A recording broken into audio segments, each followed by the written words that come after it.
हम डिस्कस कर रहे थे टेस्टिंग के बारे में। टेस्टिंग का मतलब होता है वैलिडेट करना, टेस्ट करना कि सॉफ्टवेयर ठीक है नहीं है। अब ठीक है की डेफिनेशन हमें कहाँ से पता लगती है? एसआरएस पढ़ के। एसआरएस क्या होता है? रिक्वायरमेंट। ठीक है। डॉक्यूमेंट होता है। ठीक है, उसको ब्रेक किया जाता है यूजर स्टोरीज में। अब डिटेल में बात करें, एक रफ आइडिया दे रहा हूँ। ठीक है। एसआरएस होता है, उसको ब्रेक किया जाता है। यूजर स्टोरी में कुछ टास्क दिए जाते हैं। ठीक है। कोई फीचर दिया जाता है, पहले उसको पढ़ना है, चेक करना है कि वो ठीक है नहीं है, दैट इज कॉल्ड टेस्ट। तो बोलते हैं टेस्टिंग, वैलिडेशन करना है आपको। ठीक है। तो दो तरीके से किया जाता है, एक मैनुअली। ठीक है। एक मैनुअली और दूसरा ऑटोमेशन के थ्रू। मैनुअल मतलब कि हम कोई प्रोग्रामिंग नॉलेज नहीं चाहिए। क्लियर। कोई भी स्क्रिप्ट नहीं लिखेंगे, मैनुअली बाय हैंड एक एक चीज को चेक करेंगे। क्लियर। ऑटोमेशन का मतलब है कि जो मैनुअल टास्क बार बार हम कर रहे हैं, टेस्ट केस को बार बार रन किया जाता है। ठीक है। बार बार ना करना पड़े, एक टूल की हेल्प से, प्रोग्रामिंग लैंग्वेज की हेल्प से उसको ऑटोमेट कर देते हैं। क्लियर। तो जो टूल यूज होता है उसको बोलते हैं हम फ्रेमवर्क, सेलेनियम। ठीक है। इस टूल की हेल्प से वेब पे जितने भी एलिमेंट हैं, वेब पे जितने सॉफ्टवेयर, उसको ऑटोमेट कर सकते हैं। वेब के, मोबाइल के नहीं। मोबाइल के लिए अलग एपीएम यूज होता है, वो अलग एरिया है। ठीक है। वेब का मतलब जो ब्राउजर पे चलते हैं एप्लीकेशन, वो। क्लियर। सेलेनियम को यूज करने के लिए हमें प्रोग्रामिंग लैंग्वेज आनी चाहिए, ताकि हम कमांड दे सकें। क्लियर। तो चॉइस होती है, हम पाइथन या जावा से। और भी लैंग्वेज है, सी शार्प से भी कर सकते हैं, जावा स्क्रिप्ट से भी कर सकते हैं। बट दो सबसे ज्यादा जो मार्केट में चलती है, पाइथन या जावा। क्लियर है? तो जो करिकुलम रहता है हमारा टेस्टिंग का, इससे पहले हमें मैनुअल पढ़ना होता है। मैनुअल क्या है? कॉन्सेप्ट बताता है। ठीक है।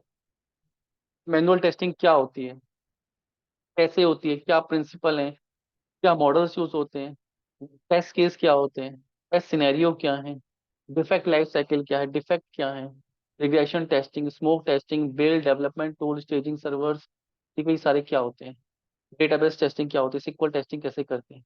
तो ये सारी चीजें concept wise manual test case में आपको आनी चाहिए। ठीक। इसमें प्रैक्टिकल क्या होता है काम करने का? सिर्फ टेस्ट केस। आपको टेस्ट केस लिखने और बनाने आने चाहिए।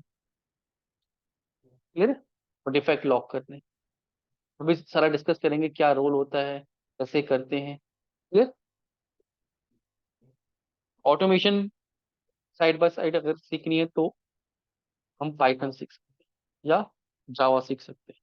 क्लियर है? तो करिकुलम कैसा रहता है कि हम मैनुअल टेस्टिंग पढ़ते हैं, फिर हम डीबी पढ़ते हैं, डेटाबेस टेस्टिंग पढ़ते हैं। ठीक है। फिर हम प्रोग्रामिंग लैंग्वेज सीखते हैं, पाइथन या जावा। और फिर हम ऑटोमेशन सीखते हैं। फिर फ्रेमवर्क, ऑटोमेशन का फ्रेमवर्क, किस तरीके से कोड लिखा जाता है, वहां तक। तो हमारा 3 to 4 मंथ्स का कोर्स रहता है। क्लियर। कोर्स में क्या क्या टॉपिक्स हैं? ठीक है, एक बार मैं आपको दिखा देता हूँ। Manual testing. ठीक है। ये टॉपिक्स है मैनुअल टेस्टिंग के। Introduction about software testing, software testing क्या है, क्यों है, कैसे है, क्या प्रिंसिपल है, क्या क्या होती है। फिर different SDLC models, different type of manual testing, black box techniques, functional non functional testing, test case development, test case क्या होते हैं, testing technique, test management, defect tracking. ठीक है। और कौन कौन सी टाइप्स की टेस्टिंग होती है, टेस्टिंग में कौन कौन से टूल्स यूज होते हैं। फिर कुछ इंटरव्यू में क्वेश्चन पूछे जाते हैं, तो उनके 3 मॉड्यूल्स। वैलिडेशन क्या है, वेरिफिकेशन क्या है, क्वालिटी कंट्रोल क्या है। ठीक है। एसडीएलसी में फर्क क्या है। अरे तो जैसे आप बिगिनर चाहते हो तो आपसे कॉन्सेप्ट पूछते हैं टेस्टिंग के, कि आपने टेस्टिंग के बारे में पता है या नहीं पता। ठीक है। ठीक है। फिर इसके बाद हम क्या सीखते हैं? प्रोग्रामिंग लैंग्वेज, सपोज पाइथन सीख रहे हैं, जावा सीख रहे हैं, कॉन्सेप्ट सेम ही है दोनों में, बस लिखने का तरीका अलग है। ठीक है। तो पाइथन में जब हम सीखते हैं तो ये कॉन्सेप्ट है: introduction, setup, basic syntax, variables, data types, operator, user input, decision making, loops, string handling. ये पाइथन के टॉपिक है। क्लियर है? सेम चीजें जावा में सीखनी होती है। जावा में लिखने का तरीका अलग है, इसमें लिखने का तरीका अलग है। क्लियर? फिर कुछ एडवांस कॉन्सेप्ट हैं, पाइथन के अपने हैं, जावा के अपने। पाइथन सेलेक्ट करेंगे तो list, tuple, set, dictionary, function, classes, inheritance, iterators, scope, module, PIP, method, handling कैसे होती है, इसके लिए एक एग्जांपल पाइथन का math library, exception handling. Clear है? ये चीजें हैं पाइथन की। सेम चीजें जावा की हैं। जावा पढ़ोगे तो जावा के कॉन्सेप्ट उसमें होंगे, लूप्स उसमें पढ़ना है, कंडीशन उसमें पढ़नी है। ठीक है? क्लासेस, ऑब्जेक्ट, इनहेरिटेंस, इंकैप्सुलेशन, सब सेम चीज। पाइथन की अपनी है, जावा की अपनी। ठीक है? फिर आते हैं हम सेलेनियम पे, लैंग्वेज पढ़ने के बाद। सेलेनियम के टॉपिक्स ये रहते हैं कि सेलेनियम के कौन कौन से कंपोनेंट हैं, क्या लिमिटेशन है। ठीक है? इंस्टॉलेशन कैसे होता है, मल्टीपल लिंक्स पे कैसे नेविगेट किया जाता है, वेब के जितने भी एलिमेंट्स हैं। ठीक है? Basic element, advanced element. Basic element जैसे text box, check box, radio button. ठीक है? Drop down. एडवांस ऐसे ड्रैग एंड ड्रॉप। ठीक है? ड्रैग एंड ड्रॉप को कैसे कोड करना है, क्लियर? फ्रेम्स को कैसे हैंडल करना है। अलर्ट आते हैं ब्राउजर में, जावास्क्रिप्ट के इन्फॉर्म बॉक्स आते हैं। ठीक है? उनको कैसे हैंडल करना है। फिर मल्टीपल एलिमेंट्स, कहीं कहीं पे मल्टीपल एलिमेंट्स बने हैं, उनको कैसे हैंडल करना है। वेट्स, कभी कभी जो एलिमेंट होते हैं वो रुक के आते हैं, क्लिक किया 2 सेकंड 4 सेकंड रुक के आते हैं, उसके लिए स्क्रिप्ट को कैसे वेट कराना है। ठीक है? सारे कोड को फ्रेमवर्क में कैसे लिखना है, page object model, design pattern है, स्ट्रक्चर है। फिर तो इतना हम इसमें सीखते हैं। ठीक है? ये हिस्सा है सेलेनियम का, टूल का। इसको सीखने से पहले प्रोग्रामिंग लैंग्वेज की कॉन्सेप्ट, टेस्टिंग सीखने से पहले मैनुअल की कॉन्सेप्ट, चाहे ऑटोमेशन सीखो चाहे मैनुअल सीखो, मैनुअल टेस्टिंग के कॉन्सेप्ट तो आने ही चाहिए। क्लियर? फिर आप सेकंड स्टेप में ऑटोमेशन में जा सकते हो। ऐसा नहीं है कोई डायरेक्टली डे वन से ऑटोमेशन कर लेगा, हो सकता है कोडिंग आती हो उसको, लेकिन क्या टेस्ट करना है, कितना टेस्ट करना है, कैसे टेस्ट केस लिखे जाते हैं, रिग्रेशन क्या है, स्मोक क्या है, वो सारा मैनुअल का कॉन्सेप्ट है। ये चीज क्लियर है? ठीक है? स्टार्ट करते हैं। ठीक है? सॉफ्टवेयर टेस्टिंग क्या है, बहुत बेसिक से स्टार्ट करेंगे। ठीक है? अब सॉफ्टवेयर टेस्टिंग का मतलब जैसे मैंने बताया था ना, क्या है कि सॉफ्टवेयर को टेस्ट करना, देखना कि वो कितना सही है। ठीक है? और उस सही की डेफिनेशन हम किस चीज को सही बोलें। क्लियर है? तो कुछ सॉफ्टवेयर की प्रॉपर्टीज होती हैं, जैसे रिलायबल। रिलायबिलिटी का मतलब है कि अगर हम किसी सॉफ्टवेयर को यूज कर रहे हैं तो हमें उस पर कितना भरोसा है। क्लियर? कि क्लाइंट अपना प्रोजेक्ट किसी को बेच रहा है तो क्लाइंट को कितना भरोसा है अपने सॉफ्टवेयर पे। सपोज कोई एप्लीकेशन आई, गूगल पे आया। ठीक है? यूपीआई ये नया चीज आया था, मैंने पेमेंट करता फर्स्ट टाइम और वो अटक जाती, तो मेरा कॉन्फिडेंस क्या आता उस ऐप पे, नहीं आता। ठीक है?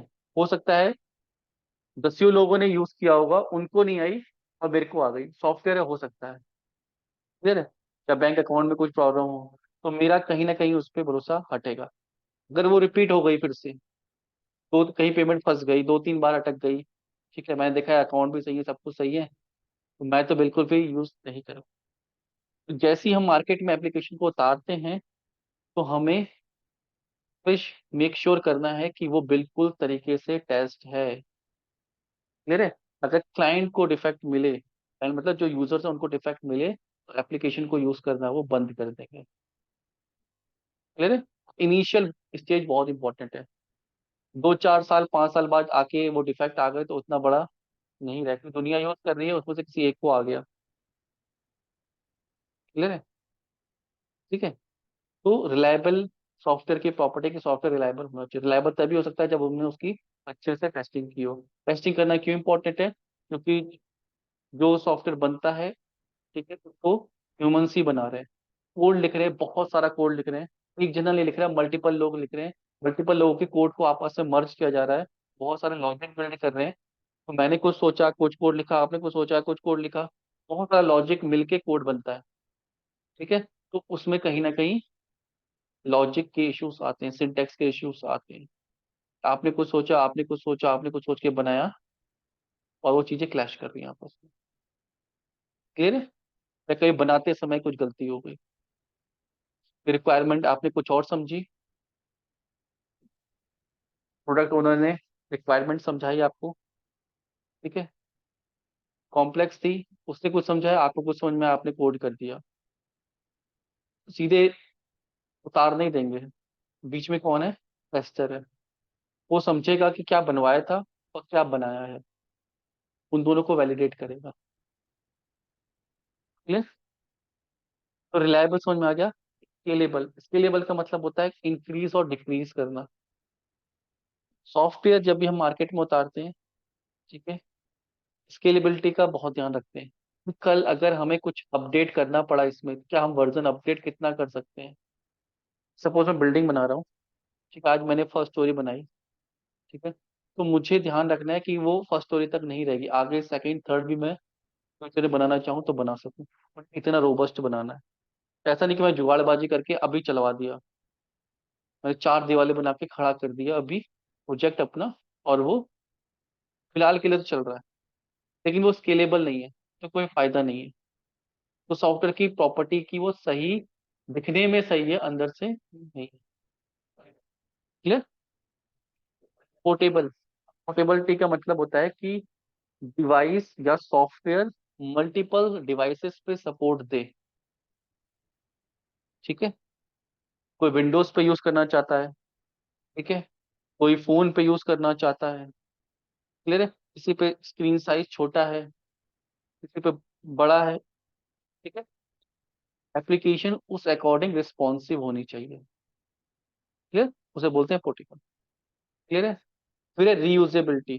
कोई भी एप्लीकेशन है, जैसे पेमेंट गेटवे है, मैंने कोई पेमेंट गेटवे बना दिया, प्लगइन्स हम बनाते हैं डेवलपमेंट में, ठीक है, कि उस सॉफ्टवेयर को हम दूसरे तरीके से भी यूज कर सकें।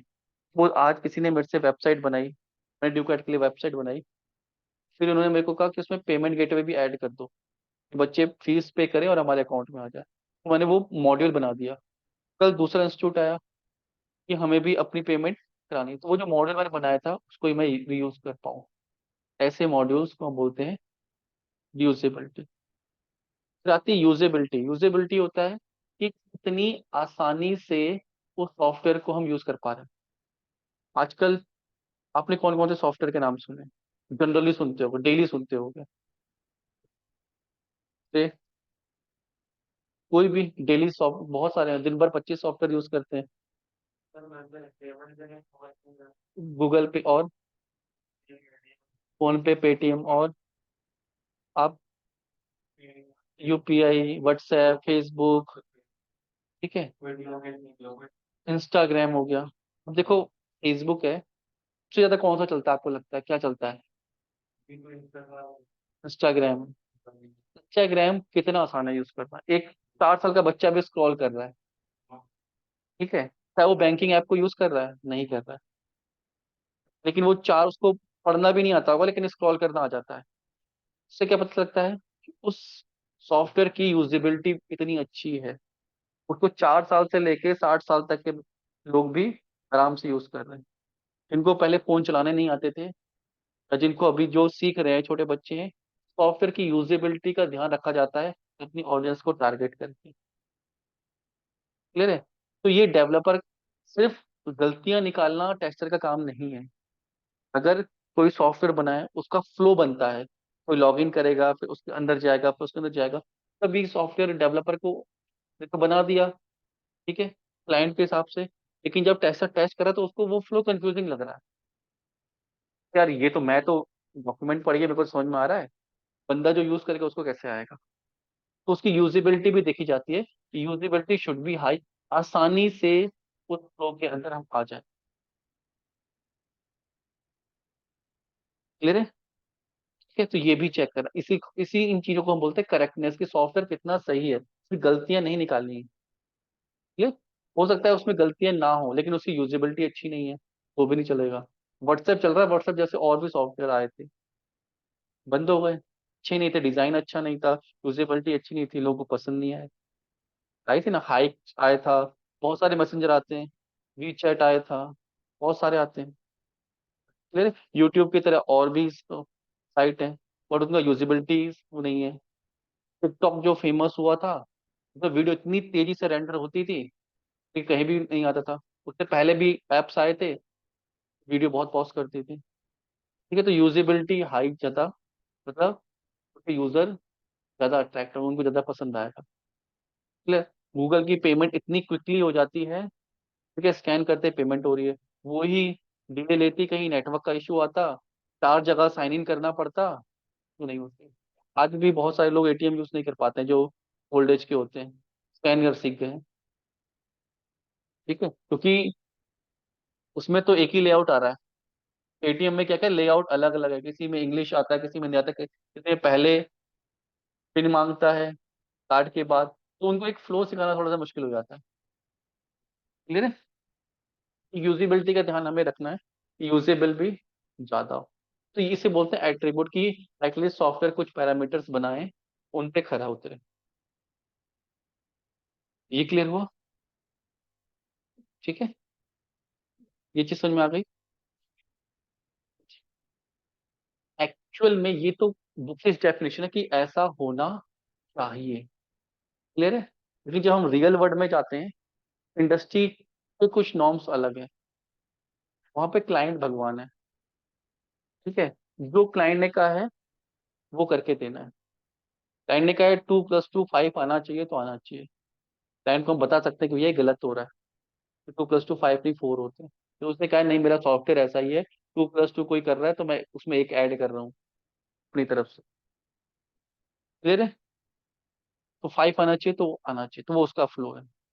सॉफ्टवेयर में हमें वो भी चेक करना है, तो 2+2 करने में 5 आ रहा है, हमें नहीं पता रीजन क्या है, कुछ और हो सकता है। क्लियर है, कि जो रिक्वायरमेंट आती है, हाँ, रिक्वायरमेंट को वेरीफाई करना है। क्लियर है। अब रिक्वायरमेंट आती कैसे है, एक स्ट्रक्चर होता है। जैसे सबसे पहले मैं सपोज करो आईटी कंपनी हूँ, ठीक है, मेरे पास कोई आया कि मुझे सॉफ्टवेयर बनवाना है। ठीक है, तो मेरी इंजीनियरिंग की टीम अलग है, मैनेजमेंट की टीम अलग है, तो मैनेजमेंट की टीम से बंदे जाके बात करते हैं, आपको क्या चाहिए। ठीक है, जो समझाने वाले हैं वो नॉन टेक्निकल है।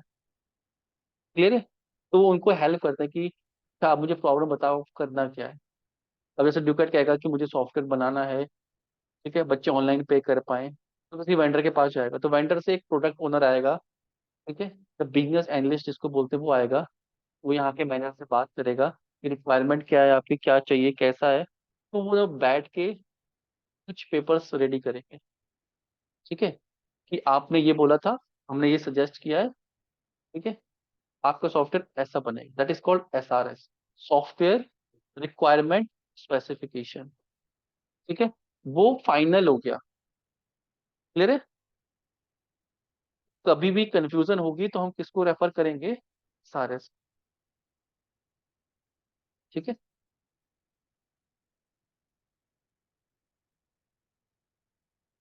क्लियर है। SRS क्या है, हमारे लिए बाइबल है, जो उसमें लिखा है वही होना चाहिए। अगर कुछ गड़बड़ लिखा है तो हम पूछ सकते हैं क्लाइंट से, ठीक है, बात कर सकते हैं कि ये समझा दो, या हमें लग रहा है कि बाय मिस्टेक गलत हो गया, ये ऐसा है या नहीं, वो सेकेंडरी थिंग। लेकिन जो उसमें लिखा है वही पत्थर की लिखी है। ठीक है, वही वैलिडेट करना है। क्लियर हो गया। तो ये सॉफ्टवेयर टेस्टिंग क्या है, वही प्रोसेस है जब हम सॉफ्टवेयर को टेस्ट करेंगे।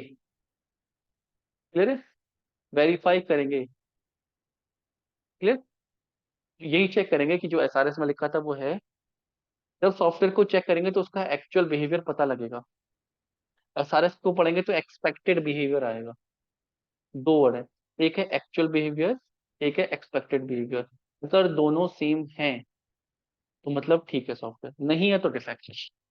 डिफेक्ट की डेफिनेशन क्या है, एक्चुअल एक्सपेक्टेड बिहेवियर में कुछ भी डिफरेंस है, कुछ भी, कितना ही बड़ा कितना भी छोटा। ठीक है, टेस्टिंग प्रोसेस समझ में आ गया, क्यों करते हैं ये समझ में आ गया। Process of finding defect in application, defect ढूंढने होते हैं, ठीक है। टेस्टिंग डिवाइड कैसे है, टेस्टिंग दो पार्ट में डिवाइड है, एक मैनुअल, क्लियर, और दूसरी ऑटोमेशन। मैनुअल टेस्टिंग मतलब जो बाई हैंड की जाती है, क्लियर। इसमें हमें कोई भी scripting language, tools, programming language की जरूरत नहीं पड़ती, क्लियर। ऑटोमेशन, हम क्या करते हैं, टूल्स लिखते हैं, कोड लिखते हैं, ठीक है, प्रोग्रामिंग में। फिर मैनुअल टेस्टिंग को भी ब्रेक किया जाता है व्हाइट बॉक्स, ब्लैक बॉक्स और grey box. White box testing का मतलब है कि आप इम्प्लीमेंटेशन को चेक कर रहे हो। अगर मैं आपसे बोलूंगा कि लैपटॉप को चेक करना है, तो कैसे करोगे, यूज करोगे, ऑन करोगे, ऑन हो रहा है नहीं हो रहा है, चार्ज करके देखोगे नहीं हो रहा है नहीं हो रहा है, क्लिक करके देखोगे हो रहा है नहीं हो रहा है, ठीक है, साउंड चेक कर लोगे। क्या इसको खोल के चेक करोगे अगर सारे कनेक्शन सही है नहीं है, ठीक है। तो जो लोग जब ये बना था ना, ठीक है, तो बनने के बाद वो कनेक्शन भी चेक हुए थे कि प्रॉपर कनेक्शन किया ही नहीं किया है। That is called white box testing, कि इम्प्लीमेंटेशन कैसे किया है उसको चेक करना। अगर मैं इस मोबाइल को खोल के चेक करूं कि इसमें प्रोसेसर कौन सा लगा था, जो बोला है वही लगा है, अब व्हाइट बॉक्स हो जाएगा, क्लियर है। अब बैटरी तो बोला 6000 mAh की, मैंने तो नहीं चेक करी, मैंने तो सिर्फ यूजर इंटरफेस चेक किया है, ऑन करके देखा, ऑफ करके देखा, आवाज सुन के देखी, कॉल करके देखी है, ठीक है। मैं इसकी इम्प्लीमेंटेशन में नहीं गया कि प्रोसेसर कौन सा लगा है, कैसे लगा है, तार उसकी सही लगी है नहीं लगी है, वो जॉइंट सही से किया है नहीं किया है, हल्के से तो नहीं किया कि बाद में टूट जाएगा। तो सॉफ्टवेयर के केस में, तो सॉफ्टवेयर को लिखते हैं तो कोड लिखते हैं, सॉफ्टवेयर में जो कोड लिखा है वो स्टैंडर्ड कोड लिखा है नहीं कि किसी ने ऐसे जुगाड़बाजी करके तो नहीं लिख दिया, क्लियर। इसमें कोई पैचेस तो नहीं लगाती, कोड में पैचेस लगते हैं, जुगाड़बाजी करके कोड लिख देते हैं, ठीक है, क्लियर है। कोड को जाके चेक करना, that is called white box testing, clear है।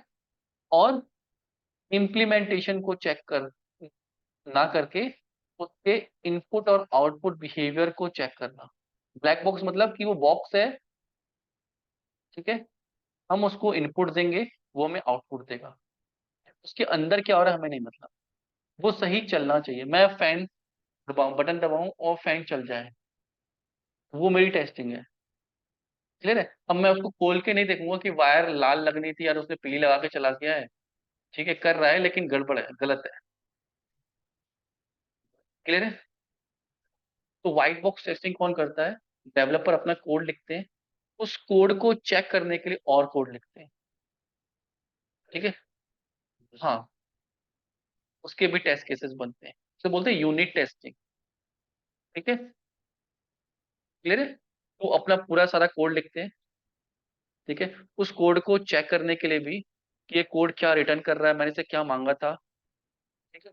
सपोज मैंने एक एवरेज का लिख दिया कि एवरेज है, 3 नंबर लेगा, वो सम करेगा, कैलकुलेशन करेगा और रिटर्न कर देगा।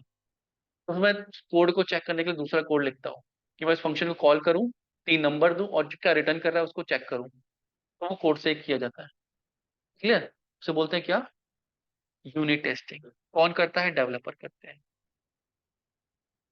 क्लियर। उसके बाद यूनिट टेस्टिंग किसकी करते हैं, पार्टिकुलर यूनिट की, लॉगिन पेज की, फिर जो एक एक पेज की अलग अलग, बैकएंड पे हर पेज अलग अलग बना होता है, हर एक पेज की टेस्टिंग करते हैं। फिर पेज में आपस में डेटा कैसे सेंड हो रहा है, क्लियर है, उसकी टेस्टिंग किया जाता है कि यहाँ से डेटा जो प्रॉपर जाना चाहिए था जा रहा है, वहां से जो रिसीव होना चाहिए था कर रहा है, तो बोलते हैं इंटीग्रेशन टेस्टिंग। वो कौन करता है, कोडिंग बेस पे व्हाइट बॉक्स टेस्टर्स, क्लियर। फिर आते हैं ब्लैक बॉक्स टेस्टिंग, इसे बोलते हैं मैनुअल टेस्टर, मैनुअल टेस्टिंग। तो मैनुअल टेस्टर कौन से होते हैं, ब्लैक बॉक्स टेस्टर। उनको नहीं पता है कि सॉफ्टवेयर जावा में लिखा है, पाइथन में लिखा है, पीएचपी में लिखा है, रूबी में लिखा है, सही चल रहा है, सब ठीक है, क्लियर है।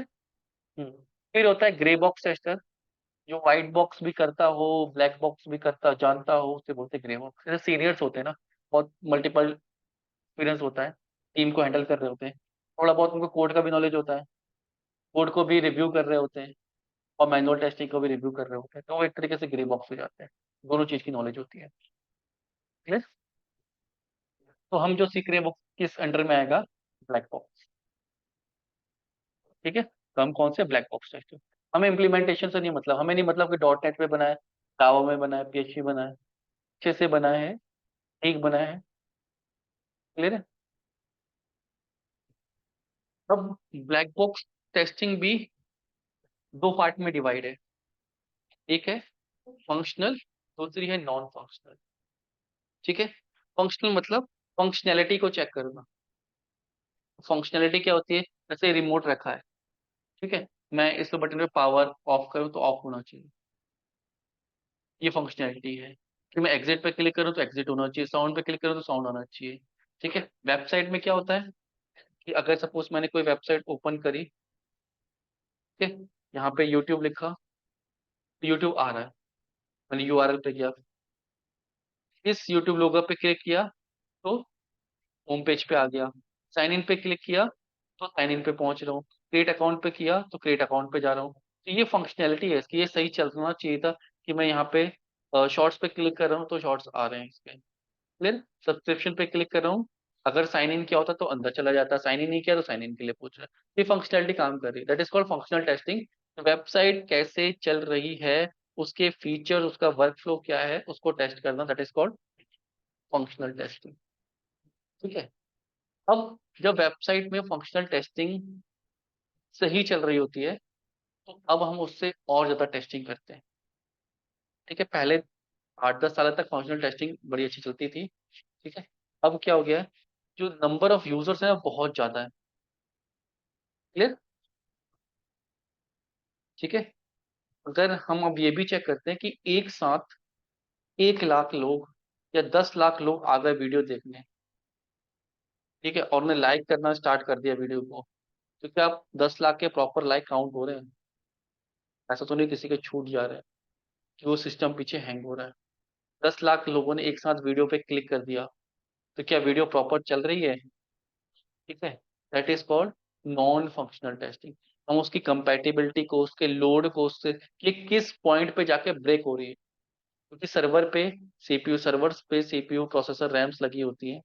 ठीक है, वो कितना लोड बर्दाश्त कर पा रही है।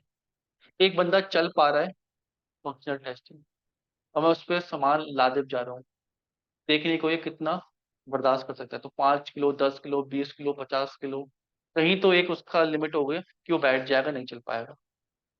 ठीक है, तो वेबसाइट में भी इसी तरीके से टेस्टिंग की जाती है। हाय हर्षिता। ठीक है, तो वेबसाइट में भी इसी तरीके से टेस्टिंग की जाती है। कंपैटिबिलिटी, परफॉर्मेंस, यूजेबिलिटी, ये सारी कैसी है? Non functional testing. ठीक है, ये परफॉर्मेंस टेस्टर करते हैं। दो तरह के टेस्टर होते हैं, मैनुअल टेस्टर, परफॉर्मेंस। तो अगर आपको बेसिक अंडरस्टैंडिंग है टेस्टिंग में, 2-3 साल हो गए, तो आप इस एरिया में भी आगे जाके जा सकते हो। इसमें और डीप नॉलेज की जरूरत पड़ती है। इसके ऑटोमेटेड टूल आते हैं। हम 1 लाख लोगों का मैनुअली लोड, 1 लाख लोगों को नहीं बैठा सकते कि टेस्ट करो, उसके लिए टूल्स होते हैं। फिर उसके लिए टूल्स होते हैं, ठीक है, प्रोग्रामिंग लैंग्वेजेस होती हैं जो हमें हेल्प करती हैं कि हम 1 लाख, 10 लाख, 20 लाख लोगों का टेस्टिंग। ठीक है, that is called non functional testing. कि फंक्शनैलिटी ठीक चल रही है, उसको बियॉन्ड क्या, लोड क्या, कितने लोड आने पे हो रहा है। Clear? That is called non functional testing. तो जो ब्लैक बॉक्स में हमारा एरिया है ना, वो क्या है? Functional testing. तो हम फंक्शनल टेस्टर भी हैं। ब्लैक बॉक्स में क्या टेस्टर है? Functional test. जो रिज्यूम में आएगा या कोई JD जब किसी कंपनी का आता है, तो वहां पे मैनुअल टेस्टर की जगह फंक्शनल टेस्टर भी लिखा होता है, और दूसरे के लिए लिखा होता है परफॉर्मेंस टेस्टर। तो वहां पे अब आपको समझ में आएगा फंक्शनल टेस्टर क्या है, परफॉर्मेंस क्या है। क्लियर? या hello Harshita. Harshita, can you hear me? Harshita, आपने लेट ज्वाइन किया, हमने थोड़ा सा स्टार्ट कर दिया है। ठीक है, ओके, ये क्लियर है। अब जो हमें फंक्शनल टेस्टिंग करनी है, अब हम उस पर आते हैं कि वो कैसे कैसे डिवाइड है। ठीक है, जब सॉफ्टवेयर बनता है पार्टिकुलर मॉड्यूल्स बनते हैं, क्लियर, चंक्स में बनता है थोड़े। सपोज कोई कार बनानी है, तो कार को ऐसा नहीं कि मैं एक साइड से बनाना स्टार्ट कर रहा हूँ। कार के मल्टीपल पार्ट्स होते हैं। टायर हो गया, इंजन हो गया, ठीक है, बॉडी हो गई। कोई टीम ऐसी होगी जो टायर बना रही होगी, कोई ऐसी टीम होगी जो मेन फ्रेम बॉडी बना रही होगी, कोई ऐसी टीम होगी जो इंटीरियर डिजाइन कर रही होगी उसका, ठीक है, कोई एक ऐसी टीम होगी जो इंजन बना रही होगी। सॉफ्टवेयर में ऐसे होते हैं, डिजाइनर्स अलग होते हैं, जो वेबसाइट को डिजाइन करते हैं कितनी कलरफुल होनी चाहिए, ठीक है। फ्रंट एंड डेवलपर आते हैं कि वेबसाइट कैसे दिखेगी, ठीक है। बैक एंड डेवलपर आते हैं, सॉफ्टवेयर बैक एंड पे कैसा एग्जीक्यूट होगा, किसको कितनी परमिशन जाएंगे, क्या लॉजिक लगेगा। फिर आते हैं डेटाबेस, डेटाबेस में कैसे वैल्यू सेव रहेंगी, क्लियर है। तो मिल के एप्लीकेशन को बनाते हैं, और एप्लीकेशन जब बनता है तो मॉड्यूल बाय मॉड्यूल बनता है, क्लियर। पार्टिकुलर एक सिंगल मॉड्यूल को टेस्ट करना, that is called unit testing. क्या आपके पास सॉफ्टवेयर है, मल्टीपल चीजों से बना है। आजकल क्या होता है, माइक्रो सर्विसेज बनती है, अलग अलग चीज की अलग अलग सर्विसेज बनती है। पार्टिकुलर कंपोनेंट को आप टेस्ट कर रहे हो, that is called unit testing, clear. एक से ज्यादा कंपोनेंट, जैसे टायर बन गए, मैं सिर्फ टायर को चेक किया, वो पूरा एक कंपोनेंट हो गया, सिर्फ आप उसको चेक कर रहे हो। बॉडी बन गई, एक टायर बन गया, टायर की जो हमने डायमीटर बोला था वो डायमीटर के हिसाब से है, टायर की क्वालिटी है, ठीक है। इंटीग्रेशन मतलब जो अलग अलग पार्ट्स बन गए हैं उसको आपस में इंटीग्रेट करना, अलग अलग मॉड्यूल्स बन गए, आपस में वो कैसे वर्क कर रहे हैं, क्लियर। तो कोड क्या होता है कि एक फीचर बन गया है, इस फीचर को अब लाइव वेबसाइट के साथ मर्ज किया गया, तो कैसे वो डेटा ला रहा है एपीआई से, कैसे वो डेटा भेज रहा है, ठीक है, उसको चेक करना, that is called integration testing. जब पूरा सिस्टम डेवलप हो जाता है, कार बन के रेडी है, हमने मिला के कम, पहले तो अलग अलग चेक कर लिए इंडिविजुअली, फिर मिला के चेक कर लिए। हम मिला के चेक करने के बाद कार तो अभी सपोज करो शॉप में ही है जहाँ बंद रही थी, फिर हम उसको अलग जगह ले जाते हैं, मैं उसको लाइव रोड पे ले जाऊंगा, ठीक है, मैं उसको थोड़ा सा मडी एरिया में ले जाऊंगा, ठीक है, फिर मैं उसको थोड़ा सा रेनी उस पर ले जाऊंगा कि ये रोड पे बरसात में फिसल तो नहीं रही है, ब्रेक कर रहे हैं, अंधेरे में ले जाऊंगा, नाइट व्यू में कैसे चल रहा है। सॉफ्टवेयर में क्या करते हैं, इसका मतलब है कि डिवाइस अलग अलग पोर्टेबिलिटी को चेक करना, कि मैं उसको विंडोज पे जाके चेक करूँ, मैं उसको ब्राउजर पे डिफरेंट डिफरेंट ब्राउजर पे जाके टेस्ट करूँ, ठीक है। डिफरेंट डिफरेंट ब्राउजर में इशू आते हैं, अभी आपको नहीं लगता होगा क्या ब्राउजर में क्या डिफरेंस है। कोई कोड ऐसा होगा जो क्रोम पे चल रहा होगा, फायरफॉक्स पे एरर दे रहा होगा, ठीक है। जब आप मैनुअल टेस्टिंग में करोगे ना, तो कुछ चीजें ऐसी आती हैं कि एक ब्राउजर पे चल रही होती है, कि ब्राउजर के वर्जन अलग अलग होते हैं, कोड तो हमने सेम ही लिखा है, तो कभी कंपेटेबल नहीं होते। कभी पुराने ब्राउजर पे इशू आ रहा होता है, कभी नए ब्राउजर पे नहीं आ रहा होता है, तो वो भी हमें देखना पड़ता है कि हम कहाँ तक हमने उस क्लाइंट को सपोर्ट बोला है। तो मैंने अगर बोला है कि 8 ऑनवर्ड, तो मुझे 11 प्रो, 11, 10, 8 तक चेक करना है कि वो 8 तक सही चल रहा है, उसके नीचे कैसा चले हमारी जिम्मेदारी नहीं है, क्लियर है। ठीक है, दैट इज कॉल्ड सिस्टम, की पूरे सिस्टम को फिर हम अलग अलग चेक करते हैं। उसके बाद हम जाते हैं यूएटी, हमने चेक कर लिया, ठीक है। फिर हम अपना सॉफ्टवेयर बनाया है, क्लाइंट को दिखाते हैं, लाइव करने से पहले क्लाइंट को डेमो दिखा रहे हैं, उससे साइन ऑफ ले रहे हैं कि भैया आपने ये बोला था, हमने बनाया, क्या ठीक है, that is called UAT, clear. तो एक टीम बैठी होती है यूएटी की टीम, वो देख रही होती है, चेक करती होती है, जब वो साइन ऑफ देती है हमें। यूएटी दो पार्ट में होता है, अल्फा और बीटा में, ठीक है। तो यूएटी में वो क्या करता है, क्लाइंट करेगा, आप हम क्लाइंट को, हम सॉफ्टवेयर हमारी कंपनी में ही है, पेजिंग सर्वर पे है, अभी सर्वर डिस्कस करेंगे क्या होता है, कि हम परमिशन मांग रहे हैं उनसे कि जो हमने बनाया है क्या वो सही बनाया है। सपोज करो मैं लैपटॉप लेने गया, ठीक है, उन्होंने तो अपना लैपटॉप बना के रेडी करके रखा है, कंपनी ने, क्लियर। तो वो कंपनी का जो सेल्समैन होगा मुझे दिखाएगा कि सर ये फीचर्स हैं, ये है, ऐसा है, आप चेक करके देख लो, क्लियर है। तो मैं वहां पे चेक कर रहा हूँ, मैंने कहा हाँ भैया ठीक है, पैक कर दो, पेमेंट देते हैं, clear, that is called UET. तो हम टेस्टिंग में इतना सारा काम करते हैं, डेवलपमेंट करते हैं, बिल्ड करते हैं, टेस्ट करते हैं, सर्वर तक ले जाते हैं, ठीक है, सारी जगह टेस्टिंग करते हैं ब्राउजर पे। फिर क्लाइंट की टीम से कोई उसके प्रोडक्ट मैनेजर से या बिजनेस एनालिस्ट उसका ही बैठा हुआ उससे यूएटी पास कराते हैं कि भैया ये बनाया था, ये है, फाइनल कर। क्लियर। तब जाके हम कोड को अगले स्टेज पे भेजते हैं, लाइव सर्वर पे भेजते हैं, प्रोडक्शन सर्वर पे भेजते हैं। फिर अभी बात एक सारी करेंगे, प्रोडक्शन क्या होता है, प्री प्रोडक्शन क्या होता है, स्टेजिंग सर्वर्स क्या है, ठीक, थोड़ा डेप्थ में जाएंगे। अभी ओवरऑल सिनेरियो सीख रहे हैं, ठीक है। तब क्लाइंट सॉफ्टवेयर लाइव हो गया, लाइव होने के बाद भी एकदम पब्लिक के लिए नहीं खोलते हैं, ठीक है। उसमें भी हम कुछ लोगों को, कंपनी के कुछ लोगों को, अपने कुछ प्राइवेट वेंडर्स को वहां पे देते हैं, उनसे फीडबैक लेते हैं कि यार हमने ये बनवाया है, ठीक है, क्या ये कितना कंपेटेबल है, चेक करो। कोई फीडबैक है, ठीक है, अभी टीम से बात चल रही है तो अभी वो चेंज हो जाएगा।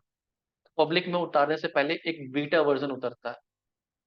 आप प्ले स्टोर में भी जाओगे ना तो बहुत सारे ऐप्स आपको बीटा वर्जन पे दिखेंगे, जहाँ पे आपको रजिस्टर करना पड़ता है, आपका अर्ली एक्सेस मिल जाता है। वो अभी लाइव नहीं हुआ है पूरी पब्लिक के लिए, फिर कुछ लोगों को आपको टेस्ट करने के लिए, यूज करने के लिए, वो कैसा है, फीडबैक लेने के लिए कंपनी दे देती है। That is called beta testing. तो वो कौन करता है, क्लाइंट करता है, लाइव यूजर पे करता है, कम लोग के साथ करता है। जैसे आप लैपटॉप, मैंने कहा कि अल्फा टेस्टिंग करके हम ले आए, घर पे ले आए तो अपने दोस्त से पूछते हैं यार नया लाया हूँ, देखना कैसा है, बता ठीक से है नहीं है। Clear. That is called beta testing.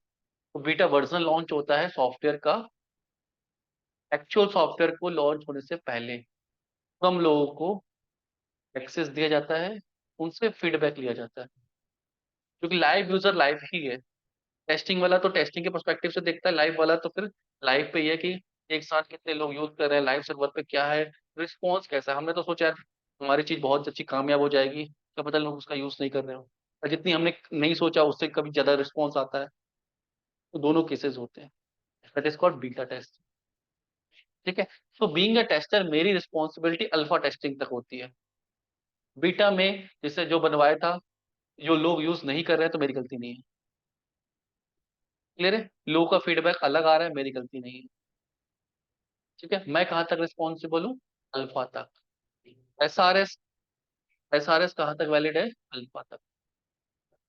उसके आगे कुछ गड़बड़ हुई है तो एसआरएस में गड़बड़ नहीं थी। मेरे से आने से पहले, मेरे से जाने के बाद अगर उस सॉफ्टवेयर में कुछ गड़बड़ी आती है तो वो सपोर्ट हमारा नहीं होता। क्लियर। तो हमारे लिए क्या इंपॉर्टेंट है, एसआरएस। रिक्वायरमेंट जो भी आई है अलग अलग फॉर्म में आती है, जाइल समझेंगे तो यूजर स्टोरेज की फॉर्म में आती है, टास्क की फॉर्म में आती है। वो इंपॉर्टेंट है कि हम अपने टास्क को, अपनी यूजर स्टोरेज को अच्छे से कंप्लीट करें। क्लियर। ठीक है, थोड़ा सा और डिटेल में जाते हैं। हमने डिस्कस किया है testing, manual testing. Manual testing थोड़ी सी डेप्थ में हम चाहे तो पता लगता है कि मैनुअल टेस्टिंग क्या है। विदाउट टूल अगर किसी टेस्टिंग प्रोसेस को हम करते हैं, बाई हैंड करते हैं, it is called manual testing. Type कितने, व्हाइट, ब्लैक और ग्रे, ये हम समझ चुके हैं। अब क्या फायदे हैं, जब ऑटोमेशन आ ही गई है तो मैनुअल क्यों करती है, ऑटोमेट करो, ठीक है। ऑटोमेशन टेस्टिंग तब की जा सकती है जब उस एप्लीकेशन की मैनुअल टेस्टिंग हो चुकी होती है। अब समझो इस बात को मैंने क्या कहा, क्या क्वेश्चन है इसमें से, क्या क्वेश्चन निकल के आएगा। ऑटोमेशन टेस्टिंग तभी की जाती है जब मैनुअल कंप्लीट हो जाती है। मुझे समझ में आया।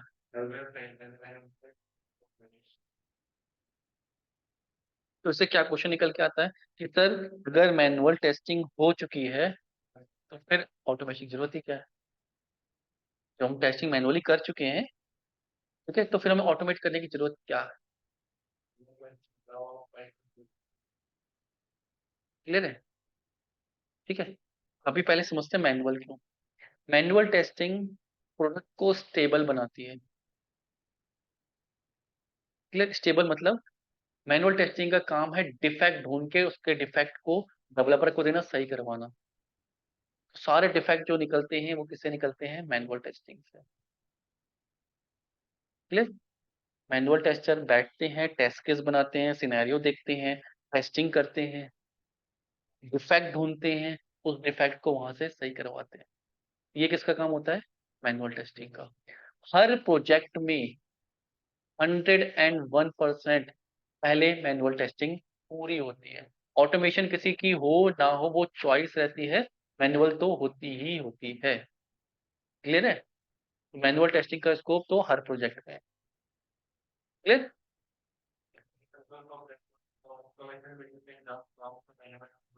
हो चुका है। Automation second. क्लियर?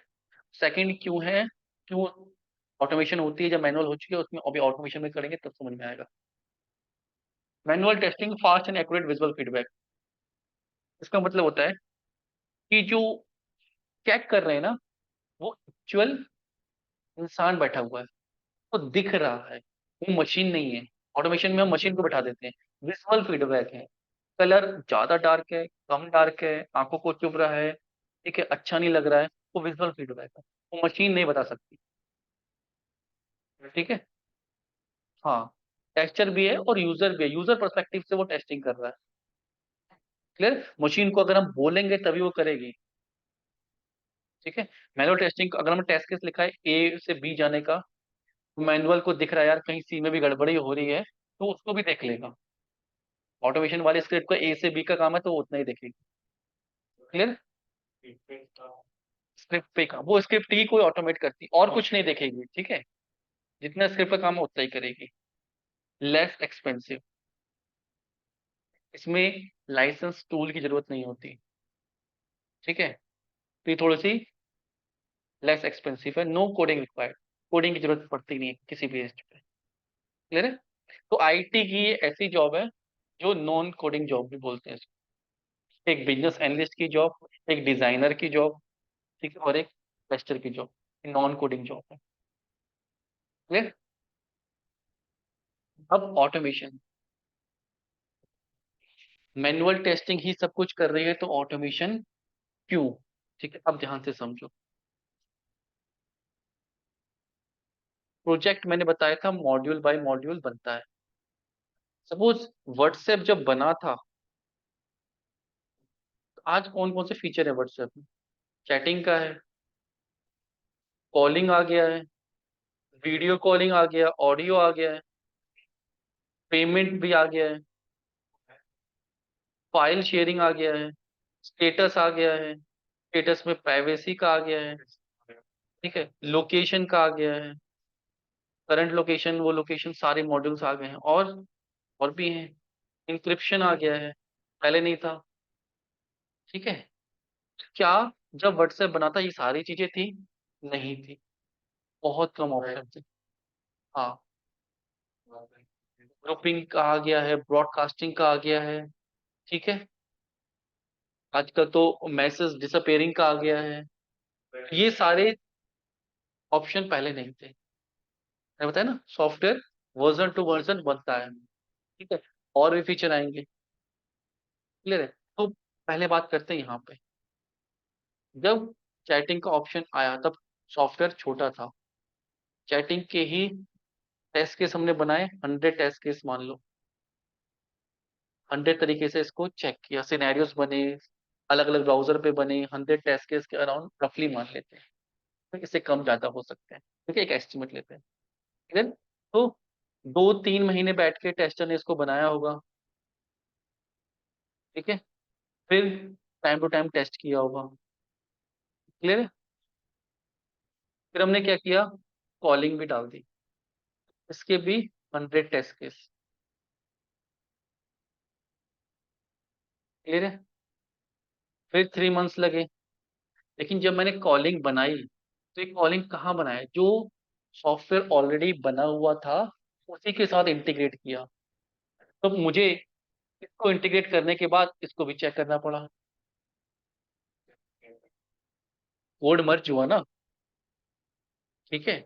सपोज अभी 4 बटन है यहाँ पे स्विच में, एक और ऐड करा दूं, तो मुझे दूसरे भी देखने पड़ेंगे कहीं उसमें तो गड़बड़ी नहीं हो गई। क्लियर है? तो सॉफ्टवेयर क्या होता है, बिल्ड होता जाता है, टेस्ट केसेस बढ़ते जाते हैं। क्लियर है? और कुछ टेस्ट केस होंगे लगातार टेस्टिंग हो रही होगी उसमें। क्लियर है? सपोज करो सॉफ्टवेयर बढ़ते बढ़ते सारा सॉफ्टवेयर बढ़ गया, 1500 टेस्ट केस हो गए। तो मैनुअल टेस्टर जो टेस्ट करेगा इसको 4 से 6 महीने ले लेगा टेस्ट करने में। ठीक है? और ये ऐसे वेबसाइट है वहां पे रोज ट्रैफिक आता है, तो मुझे रोज भी चेक करना है कुछ गड़बड़ तो नहीं हो गई। एक बार जब बन रहा था तब तो चेक कर लिया, उसके बाद भी मुझे मॉनिटरिंग करनी पड़ती है। वेबसाइट का डेटा बड़ा क्रूशियल है, कभी भी कहीं भी कुछ भी गड़बड़ हो गई, डेटा लीक हो गया, कुछ प्रॉब्लम हो गई, तो लगातार उसकी टेस्टिंग होती है। जो 4,000 5,000 टेस्टर इस पर लगे हुए थे, बड़ा एप्लीकेशन है, क्या मैं उनको रोज उसी काम पे बैठा दूं, जाओ सुबह उस पर टेस्टिंग करो? नहीं। तो मैं क्या करता हूँ, वहां पे स्क्रिप्ट लिखना स्टार्ट करता हूँ, ऑटोमेशन स्टार्ट होती है। क्लियर है? कि आप जो 1500 टेस्ट केस थे उनको बैठ के साल भर में ऑटोमेटिक कर दो। लिखने में उसको मैनुअली 3 महीने लगे, 6 महीने लगे, ऑटोमेशन में उसको साल भर लग जाएगा। लेकिन 1 साल का काम जिंदगी भर के लिए हो गया। आपको जितनी बार, अब मुझे कुछ टेस्ट केस में, इस 1500 टेस्ट केस में 200 टेस्ट केस, कोई मॉड्यूल बन के 200 टेस्ट केस और बढ़ा दिए। ठीक है? तो मैं पीछे 1500 टेस्ट केस चला सकता हूँ कि कुछ पुराना एप्लीकेशन में तो गड़बड़ नहीं हो गया। तो बोलते हैं रिग्रेशन। ठीक है? टेस्टिंग में एक तरह की टेस्टिंग होती है, उसे बोलते हैं रिग्रेशन टेस्टिंग, कि मैंने कुछ चीज ऐड करी है, उसका इम्पैक्ट तो कहीं और नहीं पड़ गया। ठीक है? क्लियर? ठीक है? उस टेस्टिंग में इम्पैक्ट देखना, तो वहां पे हमें टेस्ट केस को दोबारा चलाना होता है।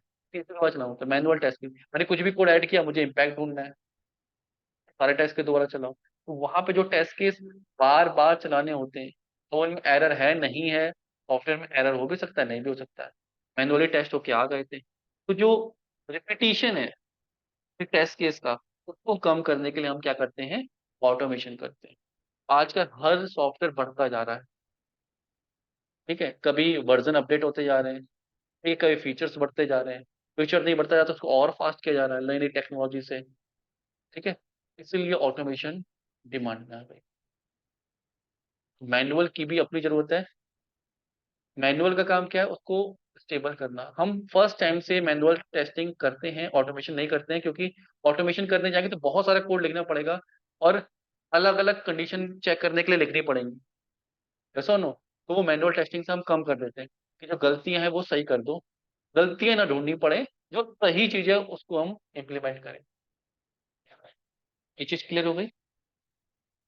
तो जो रिपीटिशन है मैनुअल का, उसको कम करता है कौन, ऑटोमेशन। तो इंडस्ट्री में मैनुअल की अपनी जगह है, ऑटोमेशन की अपनी जगह है। अब क्या होता है, जैसे ही आप नया सॉफ्टवेयर बना रहे होते हो, साथ साथ मैनुअल टेस्टिंग होती है, मैनुअल टेस्टिंग कंप्लीट होते ही उसकी ऑटोमेशन भी कर देते हैं। ऐसा नहीं है कि अलग अलग हो जाएगा। ठीक है? क्लाइंट कहता है कि मैनुअल भी करके दो, उसके टेस्ट केस भी लिख के दो, ऑटोमेशन भी करके दो। ठीक है? ताकि वो मेरे सर्वर पे चलते रहे। ये चीज समझ में आया, मैनुअल क्या है, ऑटोमेशन क्या है, टेस्टिंग रिक्वायर क्यों है, डिस्कस किया था अभी, कि ह्यूमन उसको बना रहा है। ठीक है? गलतियां आ सकती है, तो डिफेक्ट क्लाइंट तक ना पहुंचे इसलिए टेस्टिंग करनी पड़ती है। Clear? Human error can cause a defect और failure at any stage of SDLC, the result are classified as. ठीक है? ये क्लाइंट तक ना पहुंचे इसलिए हमें टेस्टिंग उसकी करनी पड़ती है। क्लियर? और जो एक्सपेक्टेड बिहेवियर है एक्चुअल बिहेवियर के बराबर नहीं आ जाता, करनी पड़ती है। और जो डिफरेंस रहेगा उसको हम डिफेक्ट बोलेंगे। तो डिफेक्ट क्या है, बेसिकली डिफरेंस है कि जैसे क्लाइंट ने बोला है वैसा नहीं आ रहा है, तो वो डिफेक्ट है। डिफेक्ट की डेफिनेशन है वो यही है कि एक्चुअल बिहेवियर, ठीक है, अलग है एक्सपेक्टेड बिहेवियर से, then we can call it as a defect.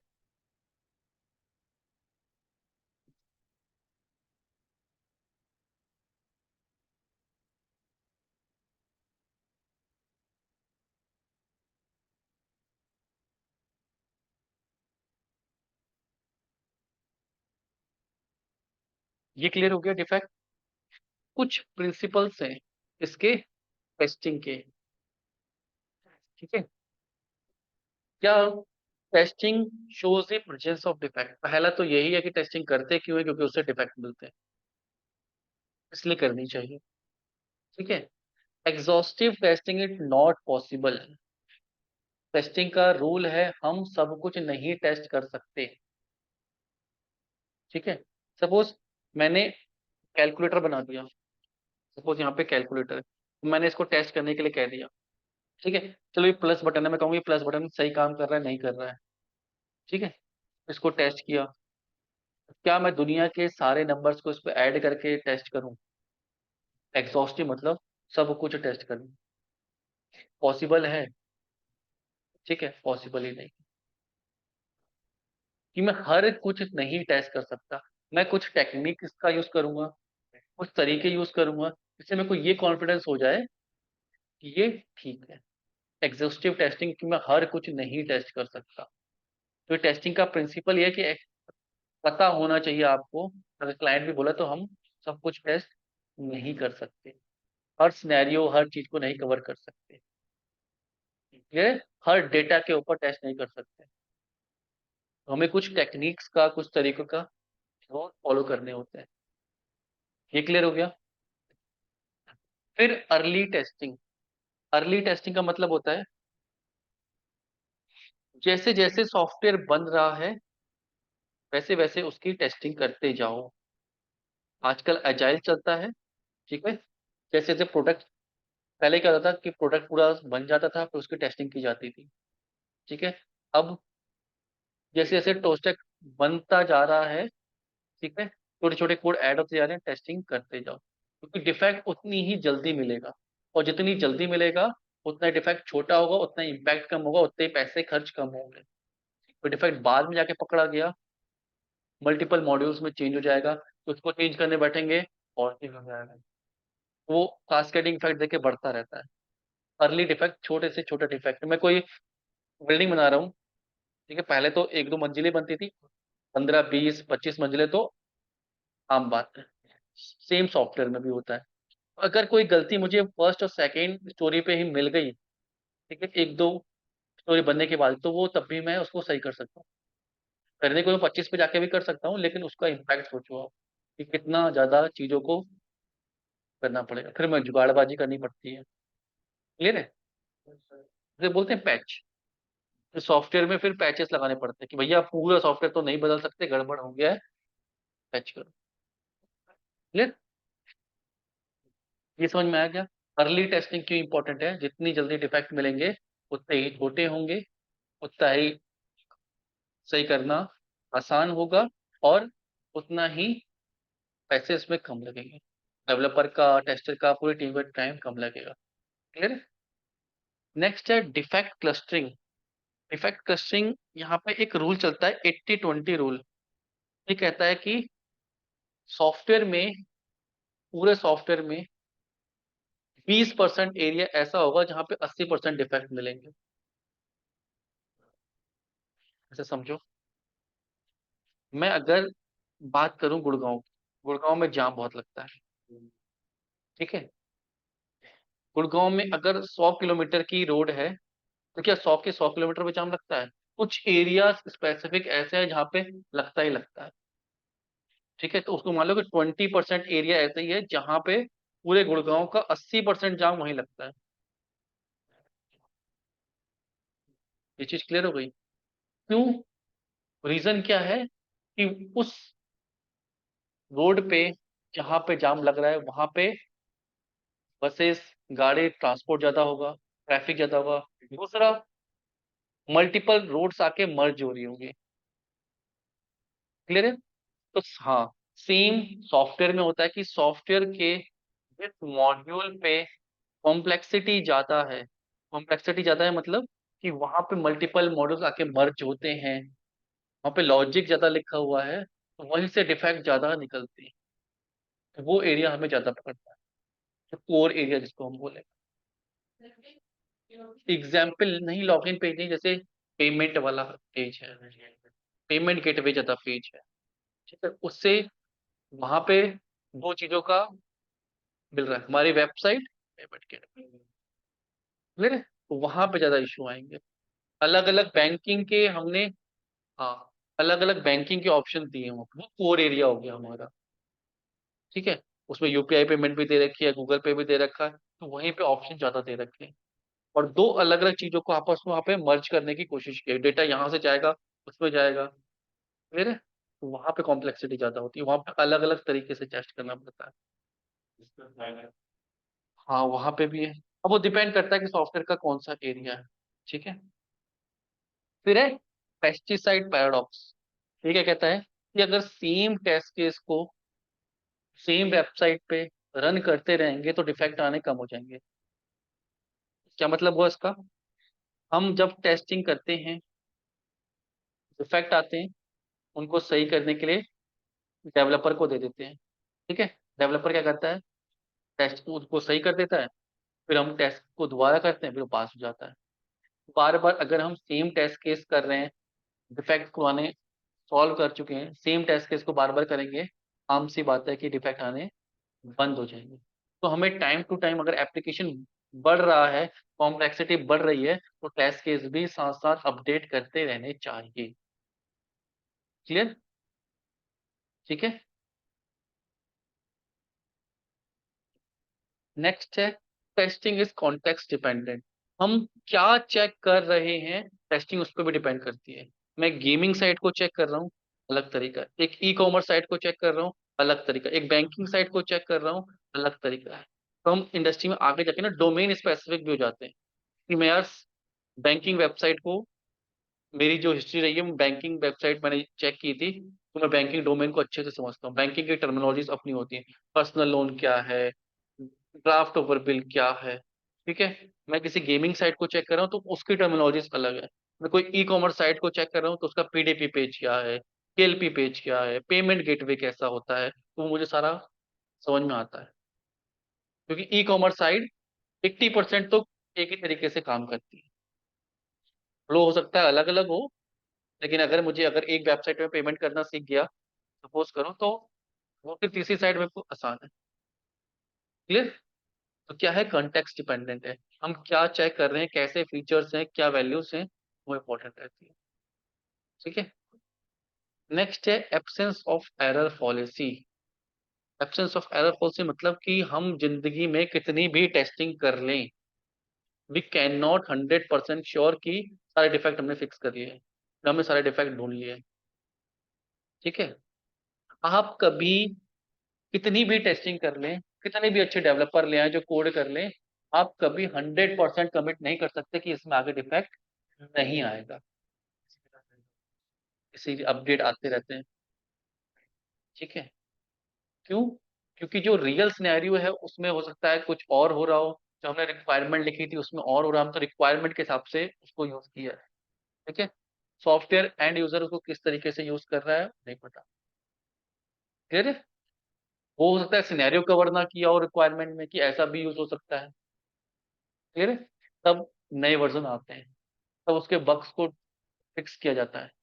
हमें सॉफ्टवेयर ऐसा बनाना है कि हाँ, अब ये स्टेबल हो गया, इसमें हमारे एंड से तो डिफेक्ट नहीं, कभी आएंगे तो आ सकते हैं, लेकिन कभी मैं 100% कमिट नहीं कर सकता कोई भी क्लाइंट को कि भैया इसको आंख बंद करके कर दो, अब कोई भी डिफेक्ट नहीं आया, तो पॉसिबल नहीं। तो प्रिंसिपल ही कहता है कि आप कितनी भी टेस्टिंग कर लो, कैसे भी कर लो, डिफेक्ट आएंगे। डिफेक्ट तो छोटे भी आ सकते हैं, बड़े भी आ सकते हैं।